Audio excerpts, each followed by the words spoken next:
10 घंटे गुजर गए, हफीज सेंटर प्लाजे में लगी आग पर काबू ना पाया जा सका। सुबह 6 बजे लगने वाली आग सेकंड फ्लोर से थर्ड फ्लोर तक जा पहुंची। दुकानों में पड़े कंप्रेसर फटने से धमाकों की आवाजें आना शुरू। 33 से ज्यादा गाड़ियां, 60 से ज्यादा रेस्क्यू एहलकार इमदादी कार्रवाइयों में मसरूफ। ताजर बचा कुचा सामान अपनी मदद आप के तहत बाहर निकालने लगे। नमाज पढ़ के निकला हूँ, देखा कि आग निकली, आग लग गई है। फिर मैं शॉप पे यहाँ पे आया हूँ। यहाँ पे तो उस वक्त थोड़ी सी आग, हम यहाँ पे आए, ठीक है, कभी का प्रेशर ख़त्म हो रहा है, ठीक है, कभी रेस्क्यू टीम में टाइम से नहीं पहुँच रही, ठीक है, आग कहीं पे लगी हुई है, बंदों को रेस्क्यू घरे जा रहे हैं, ठीक है, आग पे कोई टीम काबू नहीं पा रही। यहाँ पे क्या करें हम? नुकसान होगा, कौन जिम्मेदार होगा? हम जिम्मेदार होगा, हुकूमत जिम्मेदार होगी। गड्डियां कूड़ा नहीं शुरू हुई है, 6 बजे की आग लगी है, उन्हें बैकअप पे आके खड़ोते सारे। उसने पहले बोले कोई नहीं, सारे चीखा मारते पे बेचारे अपना अपना सामान चुकते पे करा, साडा तो कार उजड़ गया। आंखों के सामने जमा पूंजी जलकर राख, ताजर आपदीदा। हफीज सेंटर में करोड़ों रुपए मालियत का सामान जल गया। इलेक्ट्रॉनिक्स का सामान, मोबाइल फोन्स और लैपटॉप राख का ढेर बन गए। सदर हफीज सेंटर मार्केट मलिक कलीम कहते हैं कि आग रेस्क्यू हुक्काम की ताखीर के बाइस फैली। सुबह 6 बजे आग लगी, रेस्क्यू गाड़ियां 7 बजे आना शुरू हुई। 300 से ज्यादा दुकानें तबाह हो चुकी। ताजरों के अरबों रुपए नुकसान का खदशा है। वज़ीर आला से अपील है कि ताजरों की माली मदद की जाए। साबिक सदर लाहौर चैम्बर इरफान इकबाल शेख का भी वाक़े पर अफसोस का इजहार। ताजर प्लाजे के बाहर दुहाइयां देते रहे। फायर का बेसिक प्रिंसिपल ये है, टाइमली कॉल, टाइमली रिस्पॉन्स। अगर आपको कॉल ही तब आती है जिस वक्त सारी रात आग जलती रही, पूरी फैल चुकी है, तो ऑब्वियसली फिर वो एक बड़ा मुश्किल ऑपरेशन होता है।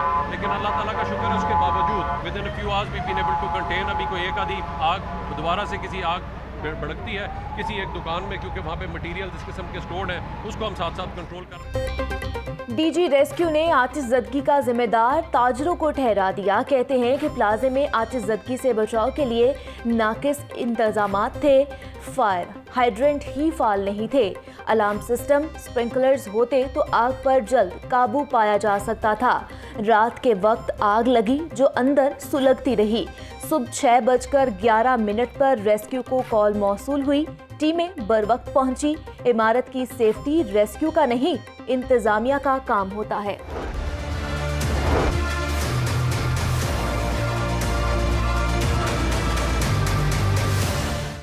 शहरियों की बेएहतियाती, कोरोना फिर बेकाबू। लाहौर में 24 घंटों के दौरान 10 अफराद जान की बाजी हार गए। 77 नए मरीज भी सामने आ गए। लाहौर में कोरोना मरीजों की तादाद 50,994 हो गई।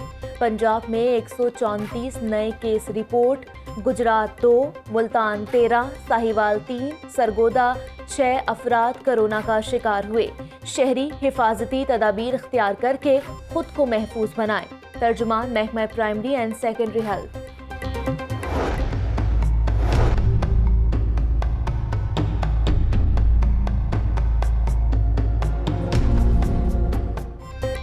कोरोना के साथ साथ डेंगू के डंक भी तेज। लाहौर में 24 घंटों में मजीद 2 अफराद डेंगू में मुब्तला। सूबे भर में 8 मरीज ज़ेर इलाज, 5 सेहतियाब हो गए। 24 घंटों के दौरान 714 मुश्तबा मरीज रिपोर्ट हुए। तर्जुमान महकमा primary and secondary health care कहते हैं कि सूबे भर के 7,873 मकामात से डेंगू लार्वा बरामद हुआ। अवाम माहौल को खुश्क और साफ रखकर डेंगू वायरस से महफूज रहें।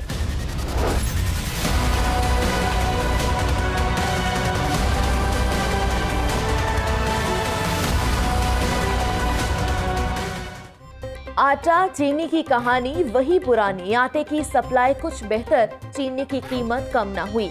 अक्सर दुकानों पर आटे के 10 और 20 किलो थैले की सप्लाई पहुंचना शुरू। किरियाना और जनरल स्टोर्स पर चीनी 100 रुपए से 115 रुपए तक फरोख्त। एक माह बाद आटे की सप्लाई शुरू हुई है। सरकारी नरखों पर चीनी फरोख्त करना मुमकिन नहीं है, दुकानदारों का शिकवा। 6 माह जेल काट चुकी हूँ, गिरफ्तारी का कोई डर नहीं है। बड़ों की लड़ाई में छोटों का कोई काम नहीं। इमरान खान की तकरीर हारे हुए शख्स की तकरीर थी। मियां साहब का मशवरा है कि इमरान खान खेल से बाहर रहे। कोई समझता है कि जेलों में सहूलियाती तो गलत समझता है। मरियम नवाज की कराची जलसे में रवानगी से कब्ल मीडिया से गुफ्तगू।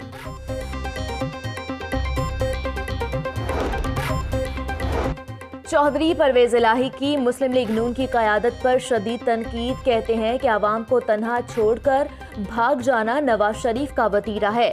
नवाज शरीफ का मुल्क दुश्मन बयानिया कौम ने मुस्तरद कर दिया। नवाज शरीफ जिस काम के लिए लंदन गए वो करेंगे। स्पीकर पंजाब असेंबली से कौमी असेंबली के आज़ाद उम्मीदवार पीर हारून जमान शाह की मुलाकात। पीर हारून जमान शाह साथियों समेत मुस्लिम लीग काफ में शामिल हो गए। हुकूमत मुखालिफ तहरीक जमात इस्लामी भी मैदान में उतरने के लिए तैयार। सेनेटर सिराजुल हक ने 1 नवंबर से हुकूमत के खिलाफ तहरीक का ऐलान कर दिया। अमीर जमात इस्लामी कहते हैं कि पीटीएम की तहरीक मफाद आमा की नहीं, इक़्तिदार की लड़ाई है। नाअहल हुक्मरानों ने मुल्क के 22 करोड़ आवाम की जिंदगी अजीरन कर दी है। हुक्मरानों के रवैये ने जमहूरियत को खतरे में डाल दिया। और पाक फौज से इजहार यकजहती तहरीके जवानान के ज़ेर-ए-एहतमाम पाक फौज के हक में रैली बादामी बाग से प्रेस क्लब तक निकाली गई।